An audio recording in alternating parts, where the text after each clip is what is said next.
الثورة وحطب الثورة. هذه الحكومة التي الآن تبث الفرقة بين مختلف الفرقاء السياسيين، هذه الحكومة التي عجزت أن توجد الإطار الذي يتحاور فيه الفرقاء السياسيين من أجل توافقات جدية، من أجل توافقات شجاعة تكون في مستوى انتظارات هذا الشعب. لا لحكم التركة عموما ولا لحكم الإخوان خصوصا، سيكون أسبوعا حاسما في كل الجهات. سيكون يوم نذهب يوما إلى القصبة لنحاصرها، لنقول لهم ارحلوا ارحلوا عنا، اضربوا عنا. ولا أيها الظالم المستبد بدر خان جبهة وطنية ضد الرجعية، جبهة وطنية ضد الرجعية. الشعب يريد إسقاط النظام،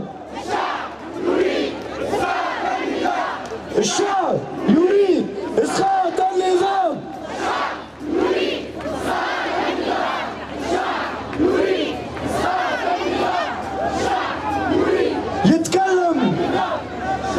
يتكلم نيابة عن الأستاذ باجي خالد السبسي. نحن لا نريد أن نأخذ كراسي نهضة الآن، نحن نقول فشلتوا تبعدوا، يجب أن ننقذ البلاد، لكن مش احنا باش ناخذوا كراسيكم. انتم تدعوا فينا يوميا اجاو قسمونا خذوا كراسي وزارات، وكأننا نحن نشترى بالوزارات. نحن مصلحة بلادنا فوق كل شيء، مصلحة التونسي فوق كل شيء، أمن التونسي وقوة التونسي. أحسن احنا هذا همنا الأول والأخير، لسنا بتاع الكراسي نتاعهم، احنا خلينا لهم الكراسي نتاعهم غادي، خلينا لهم كراسيهم وخرجنا قعدنا تحت الخيام هذيا، لا لشيء، لأن مصلحة تونس تقتضي. إجماعنا واضح حول فشل الحكومة، ولكن نحن نعتبر أن ما قادم أصعب، لأن مهما كانت الحكومة التي ستأتي الوضع اللي خلاوه لنا، التركة اللي خلاوها صعيبة ياسر. جميع الأزمات ورجعت لنا الأوبئة والأمراض والأزمات الاقتصادية، وآخر شيء هو القتل، وآخر شيء هو الإرهاب.